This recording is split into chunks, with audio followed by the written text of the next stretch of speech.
Tenemos el placer de contar con Duarte Mendonça, que nos va a hacer una charla, una presentación sobre unas crónicas das Américas del doctor Joaquín Flores.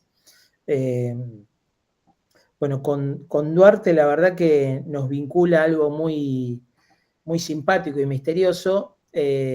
Duarte un día viendo RTP nos visualizó en un programa en el que estábamos haciendo Portugueses Pelo Mundo, y vio que decían que eran del Club Portugués y todo. Bueno, se contactó, estuvimos charlando un par de veces y bueno, ahí surgió el tema de hacer esta charla. Así que muito obrigado, Duarte, por la palestra.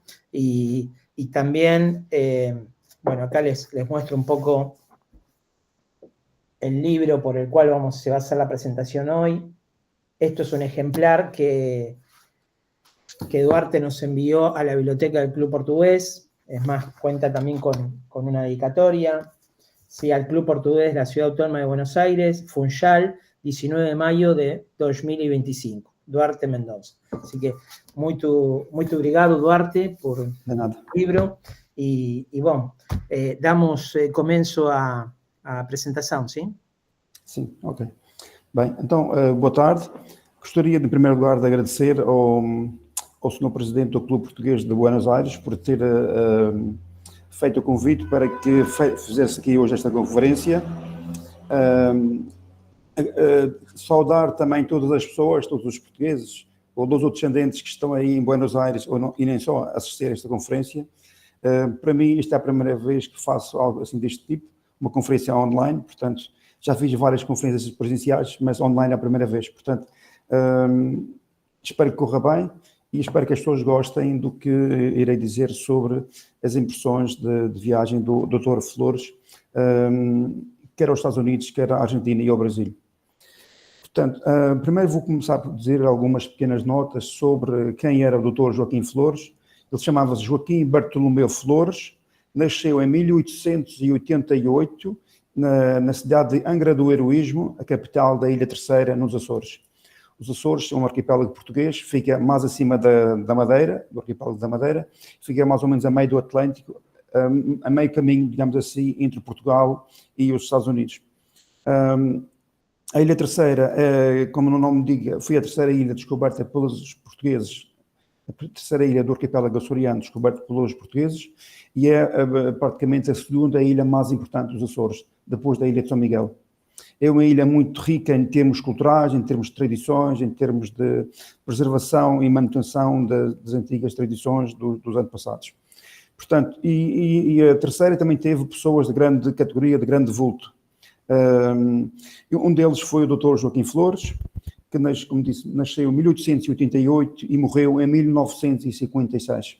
Portanto, já lá vão alguns anos. Ele formou-se, o pai dele era pasteleiro, vendia bolos lá na cidade de Angra do Heroísmo e tinha dinheiro suficiente para mandar o filho estudar a medicina na Universidade de Coimbra, em Portugal. A Universidade de Coimbra, como toda a gente sabe, é a mais antiga universidade portuguesa, é uma das mais conceituadas universidades portuguesas, onde tem um ensino de excelência. E a medicina não é por acaso, que é uma das áreas em que tem bons professores e dali saem bons profissionais para toda a vida. Portanto, ele fez, após a sua formação em medicina, regressou a Angra do Heroísmo, onde se estabeleceu como médico. Ele tinha consultório na Rua Direita, que era a principal rua da cidade de Angra. Era médico cirurgião, como disse, nessa rua tinha o seu consultório, andava as suas consultas e também trabalhava muitas vezes pro bono no Hospital de Santo Espírito, que é o hospital da Santa Casa da Misericórdia de Angra do Heroísmo. Ele era, para além de ser um médico cirurgião, se poderá dizer hoje em dia um médico ortopedista, tratava dos ossos, ele operava várias patologias, porque nessas alturas, nos anos 20, ainda não havia, digamos assim, as especialidades nas diferentes áreas clínicas. Portanto, era um médico, uma espécie de pau para toda a obra, isto é, fazia vários tipos de operações. E ele também é considerado o precursor, isto é, o iniciador da psiquiatria nos Açores. Porquê? Porque, fruto das suas viagens, ele criou nos Açores, com a ajuda dos irmãos de São João de Deus, um estabelecimento hospitalar chamado Casa de São Rafael.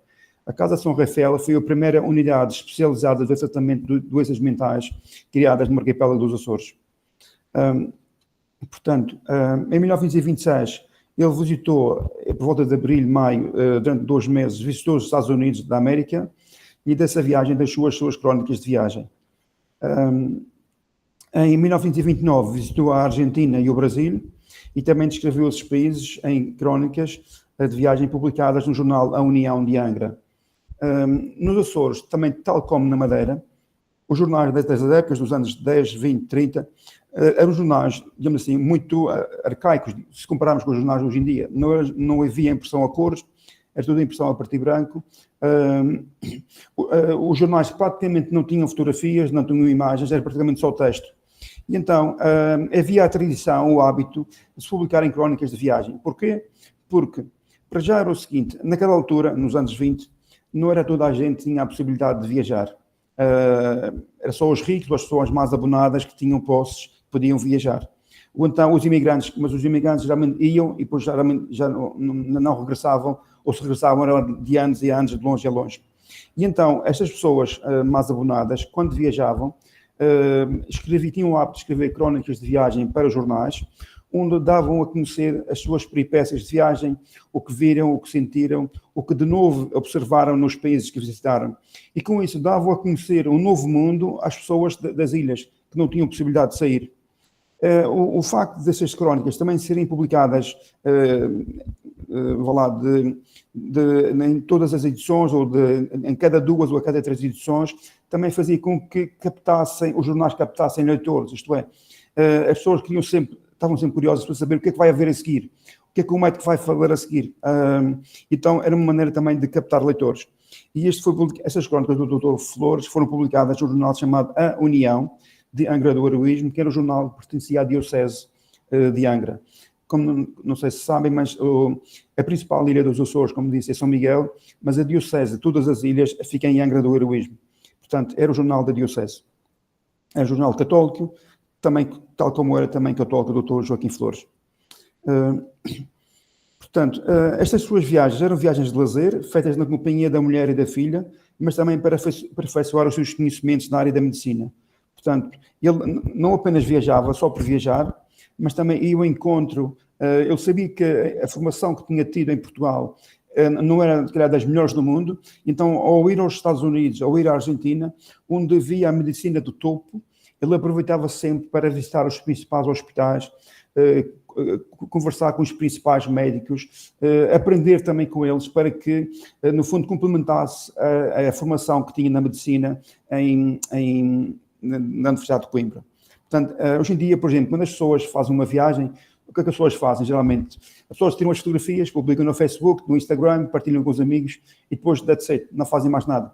Naquele tempo, o facto das pessoas terem o gosto e o hábito de escrever fez com que ficasse um registro escrito, ficasse um testemunho destas viagens. Portanto, é isto que as torna muito interessantes.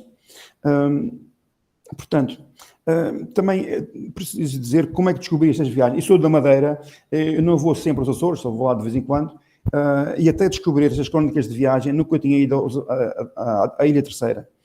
Mas acontece que há cerca de 3 anos, em 2022, eu fui aos Estados Unidos fazer pesquisa para um trabalho que eu tinha entre mãos, e no antigo jornal português, publicado na cidade de Bristol, no estado de Rhode Island, encontrei uma referência a estas crónicas de viagem, escritas pelo Dr. Joaquim Flores, que estavam a ser publicadas no jornal A União, e dizia-se que havia um interesse de publicá-las em livro, e que, se por acaso isso se concretizasse, lá o tal jornal português dos Estados Unidos facilitaria, ajudaria com o que fosse possível, com o que fosse preciso. Entretanto, pesquisei em todas as livrarias dos Açores, de Portugal, de todo o lado. Este livro, as notas de viagem dele aos Estados Unidos, nunca tinham sido publicadas em lado nenhum. E pensei, pronto, este trabalho ficou inédito. Entretanto, como não podia ir à Terceira, porque ficava longe, eu moro na Madeira, da Madeira dos Açores, é um pedacinho longe, no ano seguinte, em 2023, fui, como costumo ir de vez em quando, a um colóquio muito interessante, que costuma realizar a cada 4 anos na Ilha do Faial, nos Açores, chamado Colóquio do Faial. O colóquio chama-se O Faial e a Periferia Açoriana, onde se fala de temas históricos e culturais das principais ilhas da periferia, isto é, tirando São Miguel, fala-se um pouco de todas, porque são consideradas um pouco ilhas marginais, um pouco ilhas periféricas, em relação à principal ilha, que é a Ilha de São Miguel. E então, no decurso desse colóquio, encontrei uma senhora que morava na Ilha Terceira, trabalhava em Angra do Heroísmo e fazia parte do Instituto Histórico da Ilha Terceira. E então, eu perguntei-lhe, olha, já alguma vez ouvi falar no Dr. Joaquim Flores? Tinha assim umas vagas ideias. E sabia que ele foi aos Estados Unidos e à Argentina e publicou umas crónicas de viagem? Não sabia. Ninguém sabia. Então eu disse, olha, quando você for regressar à sua terra, quando tiver um tempinho livre, vá lá à biblioteca da sua cidade e recolha-me estas crónicas, mande para mim pela internet, depois eu passo para texto e podemos preparar uma edição, se caso haja interesse de publicar o livro. Ela, ao regressar, falou lá com o diretor do Instituto Histórico da Ilha Terceira, mostrar o interesse de reunir estas crónicas em livro, porque, em bom da verdade, o Dr. Joaquim Flores já estava um pouco esquecido, muita gente já praticamente não se lembrava dele, e eu publicar essas crónicas era uma maneira também de prestar uma homenagem a quem tanto deu àquela ilha e ao arquipélago dos Açores, porque ele, para além de bom médico, era também um benemérito e era um humanista. Portanto, muitas vezes, quando dava as consultas, não cobrava dinheiro às pessoas mais pobres. Quando operava as pessoas no Hospital de Santo Espírito, o Hospital de Santa Casa da Misericórdia de Angra, era trabalho sempre pro bono, e também teve a ação louvável de criar a Casa de São Rafael para tratar das pessoas de doença mental. Portanto, irei falar primeiramente sobre, após esta larga introdução, sobre as crónicas de viagem dele aos Estados Unidos. Ele nunca tinha ido aos Estados Unidos antes, e quando lá vai em 1926, está a fazer quase 100 anos, foi a primeira vez que lá foi. Ele levou como guia um guia dos Estados Unidos da Baedeker, é uma editora muito conceituada, um guia de viagem. E através de algumas observações naquele guia, ele tentou seguir aquelas coisas, tentou também ver o que o guia recomendava. E, portanto, ele visita os Estados Unidos praticamente de costa a costa. Ele faz a viagem a bordo do Sinaia, um navio de uma companhia francesa, que levou 7 dias, mais ou menos, entre a cidade da Horta, que é a capital da Ilha do Faial, até Providence. Ele começou por visitar New Bedford. New Bedford é uma cidade onde existe uma das maiores comunidades portuguesas nos Estados Unidos. Por acaso, um dos meus primeiros trabalhos foi o estudo da comunidade madeirense nos Estados Unidos, em New Bedford, por exemplo. Aqui este livro, são 60 e tal páginas. É conhecida como a cidade baleeira porque era a principal cidade onde nos Estados Unidos se fazia a baleação. Portanto, este livro foi a minha tese de mestrado, um estudo aprofundado sobre a comunidade madeirense em New Bedford, onde hoje em dia ainda é uma comunidade muito forte e que faz tem uma grande festa que se faz há mais de 100 anos. E então, ele chegou lá, foi visitar um colega que era o Dr. Peter, que era um médico muito conceituado lá naquela cidade de New Bedford, e também visitou o St. Luke's Hospital, que era o hospital principal que ainda hoje em dia existe. E diz ele na sua crónica que o consultório do Dr. Peter era muito, muito melhor apetrechado do que o hospital onde ele trabalhava em Angra do Heroísmo. E no hospital principal da cidade ele viu coisas que nos Açores levaram décadas a chegar. Porquê? Porque a medicina nos Estados Unidos estava muito mais evoluída do que nos Açores. E também nas diferentes crónicas de viagem ele fala sobre as casas dos imigrantes na América. Porquê isto? Porque nos Açores as pessoas, regra geral, eram pobres. Só quem emigrava para os Estados Unidos, para o Brasil ou para a Argentina eram os pobres. Porque as elites, as pessoas mais abonadas não precisavam de emigrar. E muitas vezes as pessoas, como eram pobres, viviam em casas com poucas condições sanitárias, não havia muita higiene, é verdade. E então nos Estados Unidos as pessoas tinham, quando imigravam, tinham casas com água corrente dentro de casa. Nos Açores não havia. As pessoas tinham de ir à fonte com um balde trazer água para as lides domésticas. As casas tinham aquecimento, tinham ar-condicionado, tinham fogão dentro de casa, que era uma novidade também na altura, porque nos Açores as pessoas ainda cozinham comer a lenha. praticamente não havia gás. E como digo no meu estudo, as pessoas que nesta época, nos anos 20, imigraram para os Estados Unidos, praticamente deram um salto em direção ao futuro, durante um salto de 20, 30 anos, porque muitas das coisas muitas das coisas que eles usavam, para eles eram normais, como imigrantes na América, num país evoluído, na Madeira ou nos Açores, levaram 20, 30 ou 40 anos a chegar, porque eram países que andavam a ritmos diferentes. E então, nos Estados Unidos havia a chamada Lei Seca, e então, como todos sabem, e então ele aqui, a primeira vez, diz ele, que se confrontou com isto foi quando ia a bordo do navio, ia com um compatriota. E esse compatriota, também açoriano, que também regressava aos Estados Unidos, que dizia que era completamente contra a lei, e vamos ver aqui um pequeno excerto que fala sobre isto. E depois o médico diz assim: já a bordo do Sinaia, antes de chegar à América, tinha eu iniciado acaloradas discussões havidas com algumas pessoas acerca dessa lei durante a minha viagem. A estreia a bordo foi interessante. O meu adversário, terrível inimigo da lei, que me deu evidentes provas de que gostava imenso da sua pinguinha, considerava a proibição uma verdadeira calamidade para a América.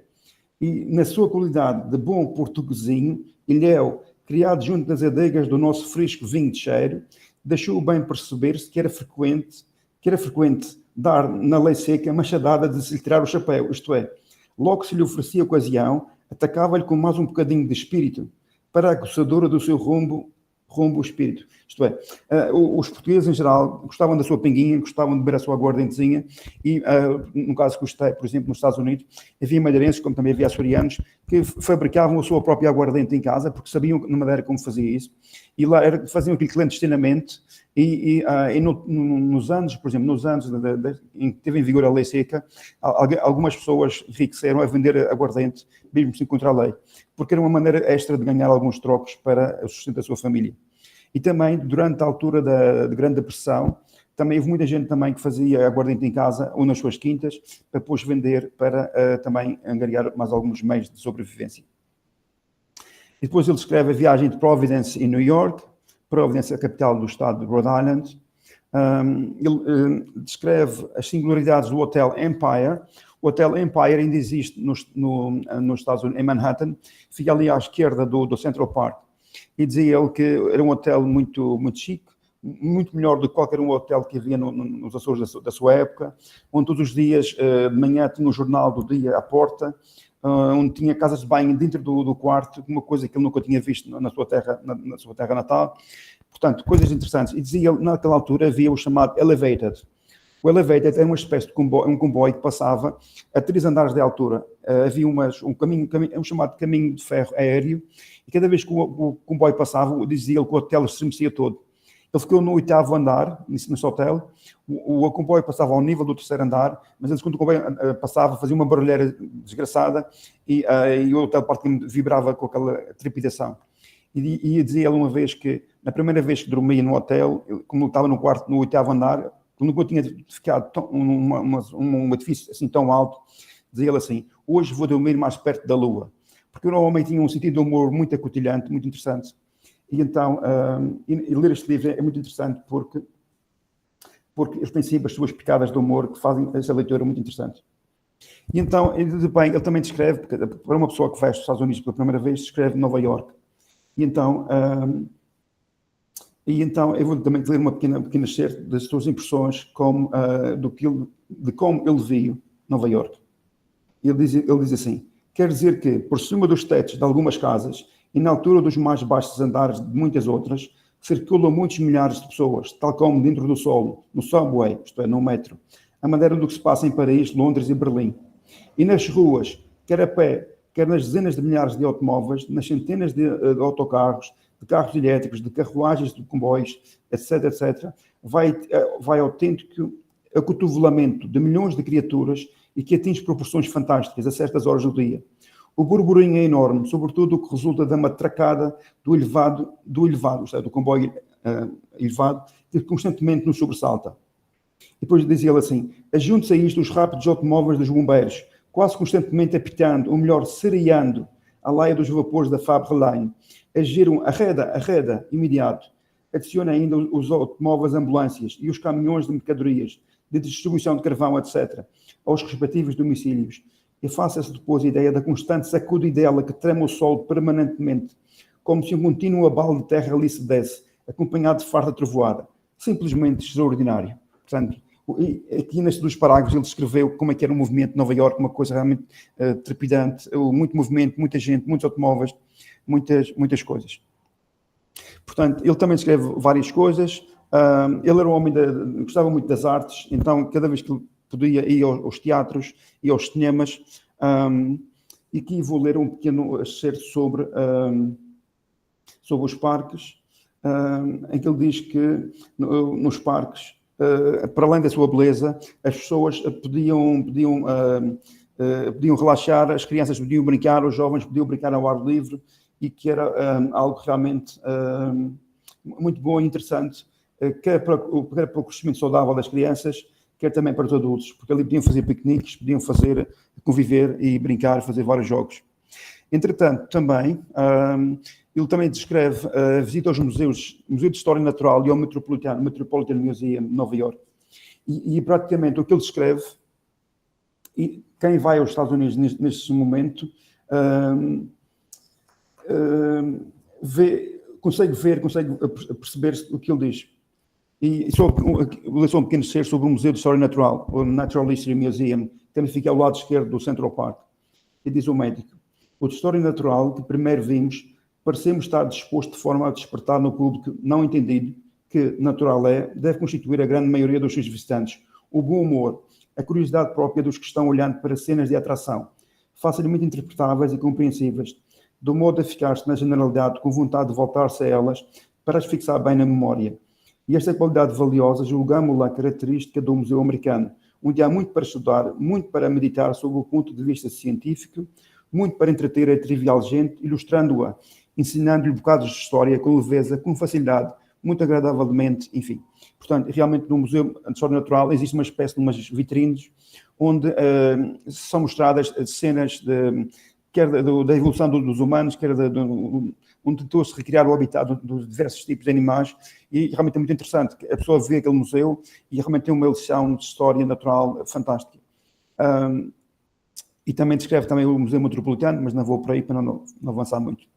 Ele também descreve a Universidade de Colômbia, ele também depois vai à cidade de Washington e visita o Capitólio. No Capitólio, ele assistia a uma sessão, e a maneira como ele descreve a sessão do Capitólio é de veras hilariante. Então dizia assim: nas galerias podem sentar cerca de 2.500 mirones, que têm de estar muito quietos e caladinhos, sob pena de serem postos no andar da rua. Nesta atitude estivemos nós também, assistindo a uma sessão do Parlamento, em que se falava da prohibition, isto é, da tal lei seca, ou seja, da lei contra o uso de bebidas alcoólicas, a cujos respeitos já alguma coisa se disse. E diz o médico: que comédia, afinal de contas. E diz ele o seguinte: junto das suas 400 carteiras, lá estavam alguns deputados, apresentando sintomas vários, de vários estados de alma. Quase nenhum prestavam atenção ao orador, the speaker, que, congestionado e a gesticular, estava voltado para o presidente, fingindo este, por dever de ofício, que se importava com o que ouvia. Entretanto, uns deputados dormitavam, outros liam jornais. Aqui um grupo deles estava de risada, em conversa amena. Além, levantava-se uns e saíam outros, resultando de toda esta variedade de modos de ser um banzé e enorme confusão que obrigou o presidente a bater com o maço, mais corretamente a massa, umas poucas de vezes no pedestal que tem ao pé de si, a fim de meter na ordem os desatentos e irrequietos meninos, pregando-lhes um discurso de administração que, penso eu, faria corar o mais sem vergonha dos galegos da esquina. Portanto, isto é muito interessante e muito engraçado. A descrição, como ele escreve uma sessão do Parlamento americano onde ninguém ligava nenhuma do que o orador estava a dizer. Entretanto, depois de ele visitar em Washington, e a coisa curiosa é o seguinte: ele, quando passava em cada cidade, quando tinha algum hospital, alguma instituição hospitalar que lhe mostrava interesse, ele tinha sempre ensaios de visitar. E a maneira que ele usava para visitar essas hospitais, instituições, era apresentando o seu cartão de visita, o cartão de médico, que lhe mandou imprimir em inglês. E uma das instituições que ele visitou em Washington foi uma de surdos mudos, que ele gostou muito de uma maneira associada como se fazia, das coisas, como se tratavam as pessoas, e ele ficou muito, muito impressionado com o que via ali. Depois, entretanto, ele faz uma longa viagem de comboio até a Califórnia, onde parou em Salt Lake City, e depois parou em Sacramento. Ele visitou um farm da terceirense. O farm é uma espécie de uma quinta, uma grande propriedade, onde ele escreveu as inovações, as modernices, digamos assim, que eles usavam no amanho das terras, que na sua terra, nos Açores, na terceira, não existia. Uma delas foi uma bomba de retirar a água do solo para regar as plantas, regar as culturas. Nos Açores não havia nada disso. Depois ele visitou a festa do Espírito Santo em Lincoln. O Espírito Santo, como as pessoas deverão saber, é uma das principais festas dos açorianos. Os açorianos, na diáspora açoriana, onde quer que eles estejam, há sempre uma festa do Espírito Santo. E então ele foi visitar aquela festa em Lincoln, numa cidade na Califórnia, onde havia as sopas do Espírito Santo, como se faz nos Açores, mas ele aqui já notou algumas adulterações em relação à festa do Espírito Santo que se fazia nos Açores. Porque a festa do Espírito Santo nos Estados Unidos evolui de tal forma que não se compara com o que se faz nos Estados Unidos, o que se faz nos Açores. Lá se fazem grandes desfiles com umas capas, tudo isso, nos Açores mantém a tradição. Exceto em Fall River, na cidade de Fall River, no estado de Massachusetts, na costa leste dos Estados Unidos, a festa do Espírito Santo, que os açorianos, a comunidade açoriana ainda faz lá, mantém as características da festa dos açorianos há 100 anos nos Açores. Enquanto nos Açores a festa do Espírito Santo evoluiu, em Fall River a festa mantém-se tal e qual era há 100 anos atrás. Isto vai do encontro ao que muitas vezes os imigrantes fazem, que é preservar a sua tradição e não querem evoluir.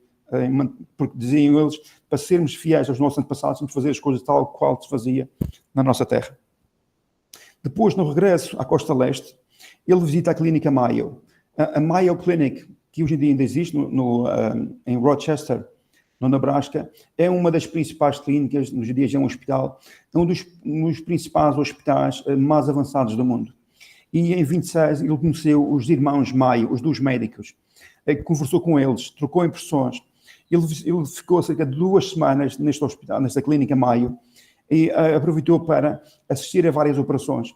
E então, dizia ele numa das suas descrições que o lugar onde se fazia as operações havia uma espécie de um auditório, separado por umas vidraças, onde as pessoas, os médicos estrangeiros e também americanos, ou outros, estavam a assistir às operações, podiam interpelar o médico e o operador, e então o doutor Joaquim Flores muitas vezes colocou várias questões aos médicos, aos irmãos Mayo, e aprendeu muitas coisas com eles. E dizia ele assim: coitados dos meus pacientes na Ilha Terceira, aos que quase fiz sofrer em demasia, se usasse as novas tecnologias, os novos procedimentos clínicos que já se usam nos Estados Unidos, eles se calhar não precisavam de sofrer tanto e teriam a cura muito mais rapidamente. Portanto, vemos aqui um médico consciencioso das suas limitações, consciencioso dos seus limites, mas que aproveitou, como disse, a viagem para aprender, para evoluir na sua profissão e para trazer para a Ilha Terceira estas novas tecnologias, estas novas inovações da medicina. E depois, ele também, no regresso à Costa Leste, passou por Chicago, e em Chicago ele aproveitou para assistir a algumas sessões do Congresso Eucarístico de Chicago. Como toda a gente sabe, de X em X anos, faz um Congresso Eucarístico Internacional, que geralmente vai feito em vários países e várias cidades, e então em 26 foi feito em Chicago, e ele ficou impressionado com as manifestações de fé de dezenas ou centenas de milhares de pessoas que foram ali a esta reunião católica por excelência. Depois ele teve ainda a felicidade de visitar as cataratas do Niagara, que era algo que ele sempre quis ver, algo que o impressionou bastante. Ainda passou em Boston, e depois regressou novamente a Nova York e visitou Ellis Island. Ellis Island era o principal centro de triagem dos imigrantes que chegavam aos Estados Unidos. E então descreveu isso. Hoje em dia é um museu, é uma ilha-museu, que fica ao lado da ilha onde tem a Estátua da Liberdade. Existe um ferry que sai da Battery Park, da parte sul de Manhattan, e visita a Liberty Island, onde tem a Estátua da Liberdade, e visita também Ellis Island. E por fim, ele visitou a Coney Island. Coney Island é uma espécie de um enorme parque de diversões, fica ali ao lado de Manhattan, Brooklyn, fica em Brooklyn, mas junto ao mar. É um enorme parque de diversões. Eles ficam maravilhados com tudo o que viu, com a maneira que os americanos se divertiam e que faziam para se divertir nos fins de semana e nas suas férias. Portanto, resumindo, ele veio da América fascinado com tudo o que viu e sentiu e transmitiu tudo isso nas suas belas crônicas de viagem, onde, como eu disse, estão sempre repletas de humor e sempre com pormenores engraçados que fazem as pessoas rirem. Tal era o seu sentido de humor. Agora, passando às suas impressões de viagem à Argentina e ao Brasil, que foi uma viagem feita em 1929, ele usou como guia de viagem, digamos assim, o livro de um escritor francês chamado Jules Huret, chamado De Buenos Aires a Grand Chaco, em que este escritor francês, um viajante, descreve a viagem que fez pelo norte da Argentina até ao Brasil. E então, ele, para empreender esta viagem, ele sai dos Açores e primeiro vem tirar a Madeira, porque era na Madeira onde passavam os navios que iam para o Brasil e para a Argentina. Ele passou cerca de uma semana na Madeira, onde visitou os principais pontos turísticos da minha ilha, visitou a Igreja do Monte, visitou o mirador do Pico dos Barcelos, visitou o Cabo Girão, que é a segunda falésia mais alta do mundo, tem 580 metros de altitude. Visitou vários pontos da Madeira, os mais turísticos, e depois apanhou o barco chamado Sierra Morena, que era um navio alemão. E então ele descreve a viagem marítima entre a Madeira e primeiro Rio de Janeiro e depois a Argentina. E então diz ele que ele descreve o que se fazia a bordo para as pessoas se entreterem. Era uma viagem que demorava uma semana, para aí 10 dias. Então ele escreve todos os jogos que se faziam a bordo, envolvendo quer adultos, quer as crianças. Descreve de maneira muito engraçada a passagem da linha, isto era, ao passar o Equador, os jogos engraçados que se faziam, havia alguém que se disfarçava de Neptuno, e depois as pessoas havia uma espécie de batismo engraçado que se faziam às pessoas para marcar aquela passagem do Equador. E depois ele passa algumas horas no Rio de Janeiro, e depois do Rio de Janeiro vai para a cidade de Santos, no Brasil, depois passa ao largo do Uruguai, República Argentina. E então, ele, nessa altura, em 29, praticamente ainda não havia eletricidade nos Açores. E diz ele, quando ele sai do Rio de Janeiro em direção à Argentina, como já havia eletricidade, as ruas, já havia postos com eletricidade nas ruas, e ele disse que os postos de eletricidade, onde havia as lâmpadas acesas, dizia ele, com todas aquelas linhas, ele pareciam enormes colares de pérolas, porque eles não tinham visto algo assim tão bonito. Por hoje em dia é algo tão trivial para nós, mas para um viajante nos anos 20, ver toda uma cidade iluminada como viu o Rio de Janeiro, para ele foi algo fascinante, e disse que a iluminação pública parecia largos colares de pérolas. Entretanto, ele vai à Argentina e vou ler aqui um pequeno excerto das suas primeiras impressões da Argentina, porque realmente também ficou fascinado com o que viu ao chegar a Buenos Aires. Ele diz assim: não nos demorámos em procurar recolher as primeiras impressões do aspecto geral da cidade. Imediatamente depois da chegada ao hotel, percorremos a sua magnífica Avenida Maio, soberba sob vários pontos de vista, consideravelmente movimentada, como qualquer das grandes artérias europeias ou norte-americanas. Desde a Praça Maio, onde está o Palácio do Governo, até à Praça da Constituição, onde está o Palácio do Congresso, é ela sempre cheia de vida, alegre, ligeira, ornamentada com construções ricas de arte, ladeada de estabelecimentos sumptuosos de todo o género, incluindo os cafés e restaurantes com terrace dos Boulevards de Paris. Ou não fosse Buenos Aires, a Paris do Sul, com monumentos e perspectivas tão semelhantes à sua rival do norte europeu, do mesmo modo que é no traçado regular das suas ruas e avenidas, na rapidez e facilidade da sua vida ativa, a norte-americana Chicago, ou mesmo Nova York, na sua parte mais chique, mais divertida, mais interessante. Tínhamos assim chegado à América e à Europa ao mesmo tempo, e na Caia, Florida, a correspondente à Rua do Ouvidor do Rio de Janeiro, incomparavelmente mais importante, mais rica, mais movimentada que esta última, abundante de tudo, menos de largura e de meios de transporte que, só por ela, passam durante algumas horas ao dia. É mesmo nesse biju, isto é, nessa joia especial que foi o tom da vida, das estreitas ruas de Veneza, ou, melhor ainda, da Caia Sierpes da Sevilla, que nos recordou a graça espanhola, falando-nos tão alegremente à nossa alma de temperamento peninsular luso-ibérico. Esta, sim, tem o nome que merece, tanto e tão bem florida é ela. Tantas e tamanhas são as flores naturais e artificiais que a embelezam. Tantos e tão ricos são os objetos de arte expostos nas suas esplêndidas vitrines. Tantos e tão fascinantes são os olhares das elegantes e lindas mulheres que por ela transitam. E foi por analogia que, assim, sugestionados, demos aqui à Rua do Ouvidor do Rio o nome da Rua Catita. Lembram-se? Portanto, ele ficou realmente fascinado com as suas primeiras impressões de Buenos Aires, que ele chamou a Paris do Sul, a Paris da América do Sul. Muito interessante. No fundo, isto é o olhar de um estranho sobre uma realidade que ele desconhecia.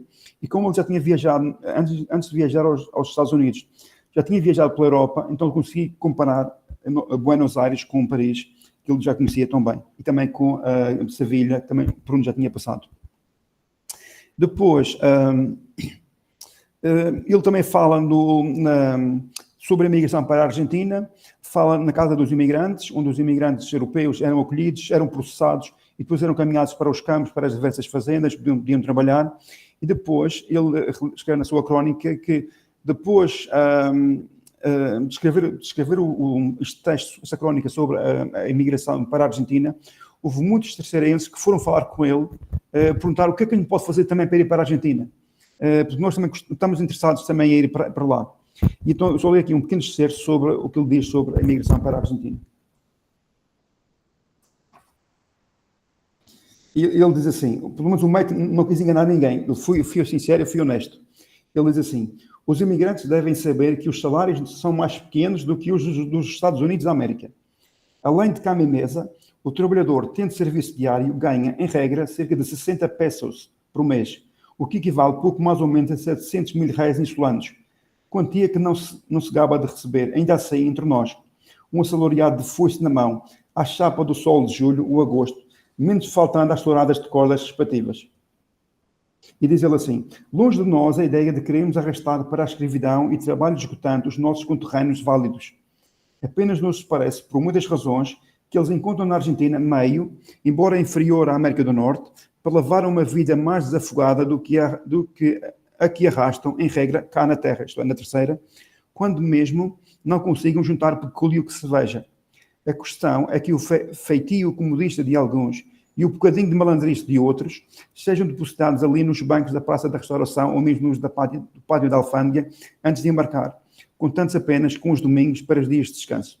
Portanto, no fundo, ele diz que quem quiser pode ir para a Argentina, mas não espera ganhar tanto como na América, porque os jornais não são tão grandes. Mas enfim, mas mesmo assim valia a pena. E depois ele era um homem que gostava da arte, gostava do cinema, gostava de tudo isso. Então ele também descreve os teatros e cinemas de Buenos Aires. E aqui eu vou ler um pequeno excerto onde ele fala dos teatros e dos cinemas. E diz ele assim, foram 18 os dias passados em Buenos Aires, nesse admirável centro, em que tivemos ensejo de adicionar o útil ao agradável, na verdadeira acessão da palavra. Todavia, passamos uma vida turbulenta, agitadíssima, desde manhã bem cedo até depois da 1h da madrugada do dia seguinte, em que, até à saída do último teatro, se tínhamos frequentado mais do que um, íamos iniciar as nossas refeições de cada 24 horas nos restaurantes elétricos ou automáticos, que a essa altura da noite, ainda abertos ou já abertos, terminavam ou iniciavam a sua faina, conforme se quiser interpretar a movimentada vida dessas casas de comida copiadas da América do Norte. Ele fala dos teatros, fala tudo isso, e então ele também viu uma coisa interessante, que é o seguinte, tal nos sucedeu, na verdade, nunca tivemos que ver tanto em tão pouco tempo, sem que víssemos tudo quanto desejávamos ver. É que, se Paris da Europa requer 30 dias, pelo menos, para ser vista com olhos de ver-se, a sua rival sul-americana bem merece que se destine quase outros tantos dias. E nós, pela força das circunstâncias, pouco mais da metade daquele tempo tivemos para ela disponível.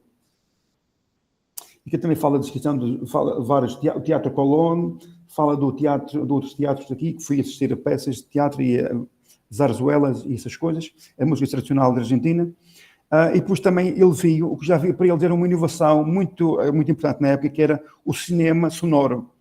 Porque nos Açores não havia, em Portugal não havia. E só uma pequena palavra que diz o seguinte, o cinema com filmes sonoros e falantes estava constituindo uma enorme atração e não houve remédio senão tomar-se o pulso por várias vezes antes do jantar essa bela invenção norte-americana, combinação já perfeita do gramofone e cinematógrafo.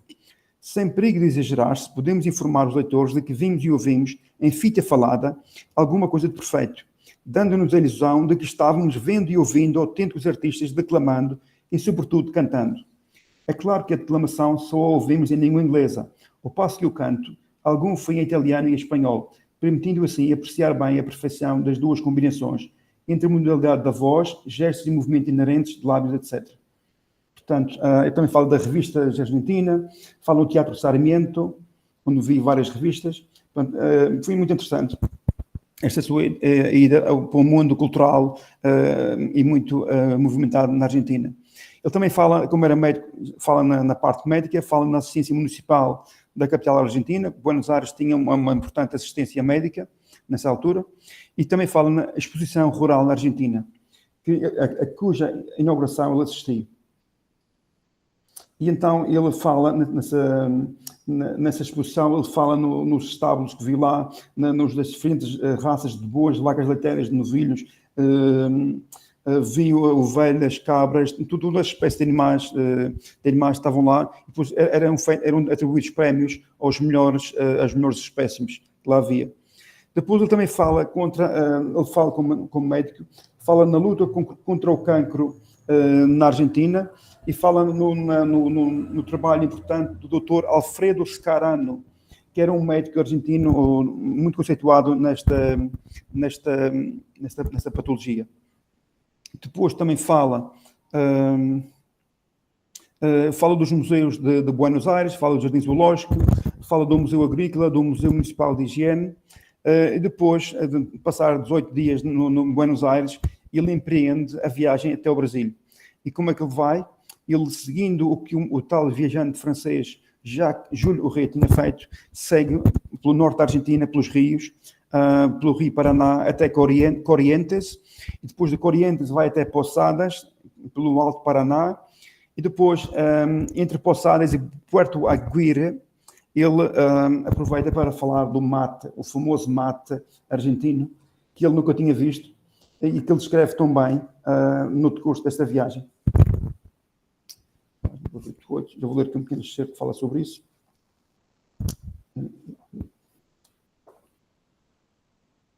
E então, dizia que era o seguinte, era o comandante do navio onde ele ia, tinha um criado especificamente só para lhe preparar o mate.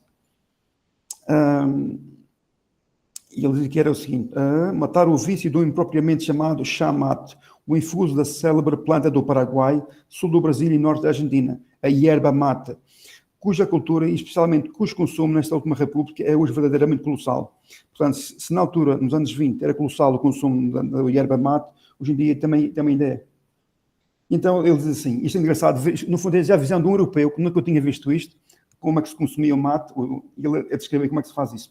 E ele dizia assim, ao começo, quando pela primeira vez vimos aqueles oficiais de bordo chupar por um delgado e comprido pipo metálico, qualquer coisa contida num recipiente em forma de pera, onde esse pipo mergulhava, não imaginávamos que se tratasse do famoso remédio, entre aspas, que tem passado por ser curador de muitas e muitas moléstias, abridor do apetite, calmante da sede e particularmente elixir maravilhoso que refaz no nosso organismo a energia consumida nos trabalhos esgotantes, além de mata-bicho de larga fama sul-americana. Assim, os dois manobradores do leme indicados cediam um ao outro o pipo e o suporte respectivo, assim passando a xuxa da boca de um para a do outro, sem mais medidas preventivas, a leia de dois garotinhos jovens fumadores, cedendo reciprocamente saborosa fumaça num único aceso cigarrinho. E esta passagem de boca em boca, observamos-la melhor, ainda mesmo a bordo, então à proa, entre os paraguaianos que seguiam conosco de Posadas, gente contratada para os trabalhos da cultura dos yerbales, assim chamados os terrenos onde se obtém a considerável produção da yerba, impropriamente traduzida pela palavra erva. E depois fala nisto, portanto, depois diz, ora à nossa volta estendiam-se muitos campos cultivados com a planta em questão e, consequentemente, estão os leitores a perceber que tivemos ensaios de, com tantos e tão bons elementos de estudo, ficar sabendo o que é isso da yerba mate, sua exploração, preparo, sabor e efeitos dos seus infusos e cozimentos, através do seu pipo. A bombilha, chamada de prata, construída a mais das vezes, mergulhando num líquido que contém o respectivo recipiente, onde o ministro prepara o que é mate também, na maioria dos casos, espécie de cabacinha, em tudo semelhante à nossa cabaça, onde ainda um ou outro freguês transporta leite. E tal graça achamos nos aparelhos em questão, e tal sabor e efeito sentimos na prova que nos ofereceram, que não resistimos a trazer para a nossa casa 2 saquinhos do chá argentino, acompanhados da indispensável cabacinha, o mate, e o seu competente canudo de prata, a bombilha, que pomos à disposição dos leitores para o saborearem, dando uma ligeira fervura à extremidade bucal da Xuxa, por causa dos micróbios. Portanto, ele trouxe também o aparelho de ferver o mate para os Açores, ele pôs lá na vitrine do seu consultório, para que as pessoas que tivessem lido a crónica também pudessem lá ver o que era, e também se quisessem provar o que era o chá mate, também podiam provar, ele dava a conhecer aquela coisa. É muito interessante como é que um europeu, neste caso um açoriano, mergulha na cultura argentina e também faz como os argentinos faziam, bebendo também achava yerba mate, e também curioso ao ponto de trazer consigo para os Açores. E depois, entretanto, ele vai continuando a viagem, foi ver as cataratas do Rio Iguaçu, que era algo também que o fascinava, porque ele, como tinha visto as cataratas do Niagara, também quis ver essas cataratas também. E depois vai caminho do Brasil, do Iguaçu vai até Uruguaiana, depois vai até São Paulo, de São Paulo vai visita várias instituições, como a Real e Benemérita Sociedade Portuguesa de Beneficência em São Paulo, visita também o Instituto Butantan, o Hospital de Joqueria, depois vai de São Paulo até o Rio de Janeiro, passeia pelo Passeio da Tijuca, onde maravilha-se com a paisagem, visita novamente o novo hospital, o Hospital de Lázaro e Asílio Gonçalves Araújo, depois visita o Corcovado e o Pão de Açúcar, e é curioso que quando ele vai ao Corcovado, a estátua do Cristo Redentor ainda estava a ser montada. Portanto, a estátua do Cristo ainda não estava montada, estava lá em peças, os braços estavam num lado, a cabeça estava no outro, as diversas partes do corpo estavam no outro, portanto, ainda não estava a imagem montada. É curioso esta descrição, a descrição como ele vê, a descrição que ele faz do Rio de Janeiro, vista de lá de cima, engraçada, à noite, e termino com esta breve descrição de como ele viu, como sentiu o Rio de Janeiro visto à noite, desde lá de cima. E diz ele assim: entretanto escureceu. Então assistimos a esse espetáculo que não pode ser descrito com a precisão merecida. É dos tais que têm de ser vistos para se fazer dele a justa ideia. Aqui a cidade, zona por zona, se iluminou em poucos momentos e ficámos como que suspensos a ver essa exibição do fogo de artifício que se passava aos nossos pés e que do ponto onde nos achávamos se observa diariamente, como se todos os dias o Rio de Janeiro estivesse em festa, profusamente tendo distribuídas centenas de milhares de lâmpadas elétricas, semelhantes a colares de pérolas, em volta das suas praias, dos seus morros e nos cimos destes, pelas ruas e praças da sua cidade e arredores, mostrando bem claramente o valor do temperamento artístico dos seus filhos, que tão bem souberam ornamentar o que a natureza lhes deu, de superiormente belo, de superiormente encantador. Portanto, é realmente interessante ver como é que ele descreve a cidade a iluminar-se à noite. Portanto, no Brasil encontra-se com alguns conterrâneos açorianos, entre eles o colega Dr. Monjardino, que também era de Angra do Heroísmo. E porquê ele fez essa visita à Argentina, sobretudo à Argentina e ao Brasil? Porque na Argentina, sobretudo, era onde onde a medicina, paralelamente aos Estados Unidos, estava mais avançada no mundo. E então ele visitou vários hospitais, vários institutos de saúde, para aprender mais coisas, um deles também o Instituto de Doenças Mentais, para que pudesse fruir daqueles conhecimentos e trazê-los para os Açores, para a tal chamada Casa de São Rafael, que ele fundou em 1927. E uma das coisas que ele trouxe da América e da Argentina foi, no caso da doença mental, foi dar ocupação aos doentes mentais. Dizia que muitas vezes, através do trabalho, as pessoas conseguiam alcançar a cura. E então, as pessoas, por mais grave que fosse a sua doença mental que tivessem, dando-nos pequenas tarefas para eles fazerem, estavam ocupados. E estando ocupados, ocupando as mãos, também ocupavam a mente. E mais depressa atingiam um pouco a cura nessa época. E só para terminar aqui, mais uma pequena coisa interessante, que é o seguinte. Isto é o meu primeiro livro, que esta é a biografia de um médico madeirense chamado João de Lemos Gomes. O João de Lemos Gomes teve um tio da mulher que emigrou para a Argentina nos anos 20, nos anos 10, nos anos 20, e que fez fortuna. Só que ele morreu solteiro e os herdeiros estavam na Europa. E então a mulher deste médico era herdeira, mas naquela altura o médico, as pessoas não podiam só ir à Argentina buscar o dinheiro e vir embora, voltar para a Europa. Por segundo a lei argentina, eles tinham de ficar a viver 1 ou 2 anos na Argentina, gastar parte do dinheiro lá, então só depois é que podiam regressar à Europa. Portanto, o médico que aqui vemos era um médico pediatra, também um médico ortopedista, médico dos ossos, e então o que ele faz? Ele também, mais ou menos à semelhança do Dr. Joaquim Flores, quando lá foi, também trabalhou na medicina. E ele trabalhou na altura, ele trabalhou com o Dr. Fino Quieto, que vemos aqui na imagem, que era um conceituado médico argentino, médico cirurgião e também anestesista, e o médico madeirense Lemos Gomes, aqui vemos também aqui a operar depois em Lisboa, com uma máquina, e então o que é que ele faz? Ele aprendeu com o médico Fino Quieto, que era um dos expoentes máximos da anestesia a nível mundial, na altura, aprendeu também a arte, digamos assim, da anestesia. Porquê? Porque os aparelhos de anestesia que se usavam em Portugal nos anos 40, quando lá foi, dava para fazer anestesia a um doente só durante 2, 3 horas no máximo. E neste aparelho, um chamado Heidelberg, que um médico Fino Quieto na Argentina já usava, dava para manter o doente anestesiado durante 8 ou 9 horas. O que era fantástico para fazer operações de pessoas com cancro. São operações muito demoradas, muito complicadas e muito precisas. E então, este médico, quando lá esteve, o médico madeirense, aprendeu a arte da chamada anestesia moderna, com o dinheiro da herança da mulher, comprou um lixo de aparelhos modernos, um Heidelberg, e trouxe-o para Portugal. Quando trouxe a Portugal, fez uma demonstração daquele aparelho no IPO, chamado Instituto Português de Oncologia, e o doutor Francisco Gentil, o conceituado doutor Francisco Gentil, que era o diretor daquele hospital, das pessoas com cancro, agarrou logo e disse assim: tu não vais para a Madeira, vais ficar aqui, vais nos ensinar como é que se funciona com este aparelho, vais dar formação aos médicos portugueses como é que se funciona com este aparelho, porque nós precisamos dessa tecnologia aqui em Portugal para as operações aos médicos, aos doentes com cancro.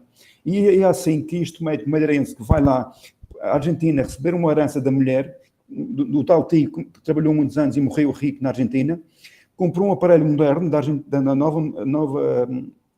nova anestesia moderna, trouxe-o para Portugal e foi o introdutor da anestesia moderna em Portugal, onde trabalhou 2 ou 3 anos no hospital, no IPO, até dizer assim: I'm done, estou farto disto, quero regressar à minha terra, porque os madeirenses, também um pouco como os açorianos, gostam muito de regressar à sua terra.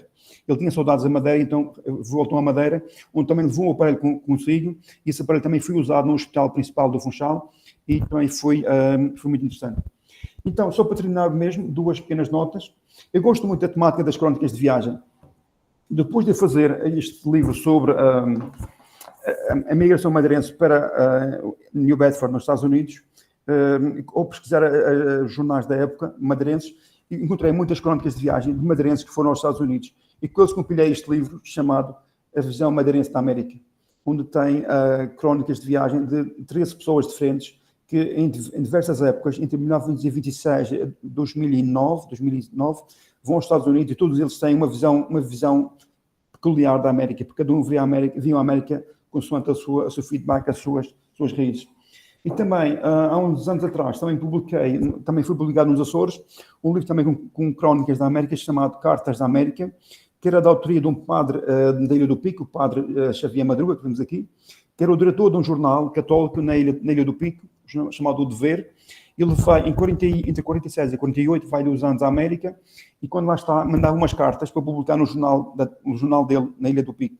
E então, essas cartas foram publicadas. Houve durante anos e anos e anos a ideia de reunir-se em livro, nunca fui feito, até que eu soube disto e decidi colaborar, e assim surgiu também mais um livro de crónicas de viagem. Porque eu adoro muito as crónicas de viagem, gosto muito de ver como é que as pessoas, de uma realidade distinta, da Madeira ou dos Açores, vão aos diferentes países, como é que eles veem as diferentes realidades, como é que eles transmitem para as pessoas das ilhas que nunca viajaram, e também, através da sua leitura, conseguem também viajar acompanhando-os também através das suas crónicas.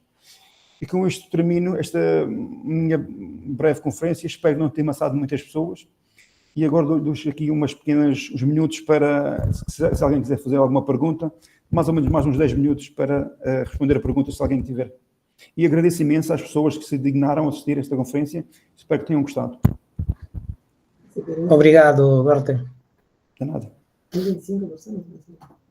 Eu gostaria de fazer uma pergunta. Durante a sua estadia em Buenos Aires, o autor destaca a elegância da cidade, além da arquitetura e da cultura, mas quais são os outros elementos que o Dr. Joaquim olhou na sociedade de Buenos Aires, sim, mas o surpreenderam-lo a ele?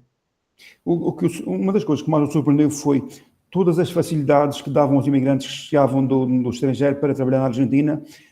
Diz que era tudo devidamente metódico, eram processados devidamente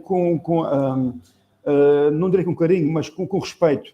Respeitavam as pessoas que vinham à procura de trabalho, porque sabiam que aquelas pessoas iriam contribuir para a prosperidade da Argentina nos anos seguintes. Também surpreendeu também, muito mais se calhar do que a arquitetura, os monumentos, as tradições, os teatros, os cinemas, o avanço da medicina na Argentina.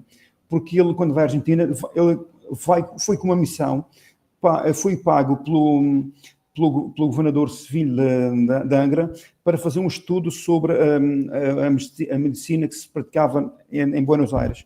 E então, para que aquele estudo fosse depois replicado na Ilha Terceira, para que a sua ilha natal, a Ilha Terceira, pudesse também beneficiar um pouco das novas tecnologias, dos avanços da medicina, porque venhamos, a Ilha Terceira é uma ilha pequenina no meio do Atlântico. A medicina que se praticava ali era que os médicos, como o Dr. Flores, traziam de Coimbra. Mas a medicina que ele viu nos Estados Unidos e também na Argentina estava muito mais evoluída, muito mais avançada do que ele aprendeu em Portugal. Portanto, foi isso, porque ele era um homem, era um humanista, um homem que se preocupava com o bem-estar dos outros, que se preocupava imenso com o bem-estar dos seus pacientes, dos seus doentes. E então ele tentava, nessas viagens, aprender o máximo que pudesse, para que, ao tratar os seus doentes na Ilha Terceira, os tratasse da melhor maneira possível para que mais rapidamente se curassem e tivessem o seu bem-estar. Tá bom. Também o Dr. Flores fala no livro sobre o acolhimento dos imigrantes de Buenos Aires, sim? Mas uma pergunta sobre isso era uma visão solo do Dr. Flores ou era também partilhada com outros madeirenses ou da Ilha Terceira? Era a visão dele, e depois ele pintou o quadro com cores tão bonitas, de tal modo que muitos terceirenses quiseram ir para a Argentina e foram falar com ele, perguntaram o que é que precisavam de fazer para ir para a Argentina, porque pareceu interessante. Porquê? Nos Açores, e na Terceira em particular, as pessoas, 95% da população eram agricultores. Pessoas que cuidavam das vacas, do gado, cuidavam dos campos, e para eles irem para a Argentina, onde podiam dar continuidade ao trabalho que faziam na sua terra natal, era algo que para eles era muito apelativo. Era para eles muito mais apelativo ir para a Argentina trabalhar nos campos, nas pampas, acho que já se chama Argentinas, do que ir para os Estados Unidos, por exemplo, trabalhar numa fábrica fechada, num edifício fechado, e apanhar aquelas poeiras dos tecidos, do algodão e tudo isso, trabalhar várias horas seguidas, o chamado piecework, o chamado trabalho em série. Para eles trabalhar ao ar livre, trabalhar nos campos, era muito mais apelativo, porque era algo que eles já estavam habituados, e era algo que eles podiam fazer, e também podiam, com isso, conseguir um melhor modo de vida para si e para as suas famílias. No fundo, é tudo isso que fazia as pessoas emigrar. Tá bom.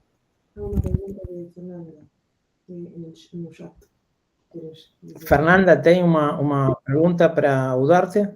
Sim, eu parabenizo o seu trabalho de resgatar todas essas crônicas maravilhosas, porque, na verdade, como eu coloquei, uma fonte historiográfica única para vocês, como portugueses, e para nós, argentinos. E eu queria perguntar se o Dr. Flores voltou para a Argentina. Não, foi uma viagem única. E manteve contato com profissionais argentinos, não sabe? Penso que sim, porque ele contactou com os principais médicos das principais especialidades que lhe interessavam, e penso que contacto epistolar através de carta. Sempre teve, claro. Na altura não havia telefone. Não tinha, mas é incrível. Aliás, ser médico era um poeta para escrever, porque tem essa descrição tão perfeita, detalhada, tão minuciosa, não? Sim. E parabenizo o senhor por ter feito esse trabalho de fazer um livro com toda essa informação. Ele tem família ainda? Tem. Dr. Flores? Tem. E o que opinaram do seu trabalho? Este livro foi lançado nos Açores em junho deste ano, e quando fui lá ao lançamento do livro, no final do lançamento, as pessoas vieram falar comigo e ficaram admiradíssimas. E, claro. Porque desconheciam por completo essas crónicas de viagem que o doutor tinha escrito nos anos 20. Não sabiam, olha. Não sabiam que eu tinha feito estas viagens, muito menos sabiam que eu tinha escrito estas crónicas. E quando souberam que o livro ia ser publicado, ficaram maravilhados, ficaram encantados. E claro, não é para menos. Porque era parte da sua herança familiar que estavam ali a recuperar. Isso, a história familiar. É por isso, seu trabalho é maravilhoso. Porque você resgata coisas que talvez ficassem perdidas, senão não era por você, não era pelo senhor, não? Obrigado. Bom, eu quero dizer que estou muito obrigada por tanta informação e muitas felicitações pelos seus livros, e também quero perguntar se ele não falou num sistema educativo, na educação que se dava aqui na Argentina, da qual foi produto, entre tantas coisas, o Dr. Finocchieto. Sim, ele não falou nisso. Por acaso, eu acho que não falou nisso. Ou se falou, não apanhei assim, mas assim pelos títulos das tuas crónicas da Argentina, parece que não fala nisso. Ele fala mais, o enfoque principal dele era a medicina. Eu fui à Argentina com o foco de estudar a medicina que se fazia na Argentina para trazer para Portugal e implementar na sua ilha nos Açores.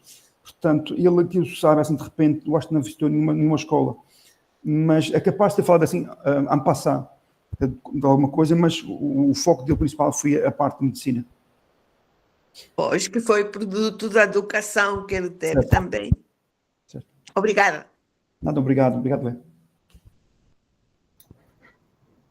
1905, justamente se creó la maternidad porque los hospitales estaban desbordados con los inmigrantes que se atendían en los hospitales y seguían naciendo niños porque eran gente joven que había venido a trabajar justamente, y para dar una atención a esa casi explosión de trabajo, de crecimiento de la Argentina, una época bastante positiva, crean la maternidad Sardá. Y actualmente en la ciudad ya funciona un sanatorio que lleva el nombre del doctor Finocchieto, que es el que... muy bien. Bueno, eso quería aportar porque recuerdo estos hechos, ¿no? La importancia de la atención a la maternidad que crecía a pasos agigantados. Bueno, ahora... Gracias. Una curiosidad anecdótica, tal vez. ¿Cómo fue el proceso de escritura de estas crónicas? Assim, quando o doutor viajava, ele levava-se um caderno e ia tomando notas para depois escrever quando chegasse a casa com calma. Mas algumas dessas crónicas foram escritas em barcos, em comboios, nos hotéis onde ele ficava. Por exemplo, muitas vezes ele via uma coisa, chegava ao hotel ao final do dia, escrevia aquela crónica de escrever o que via naquele dia.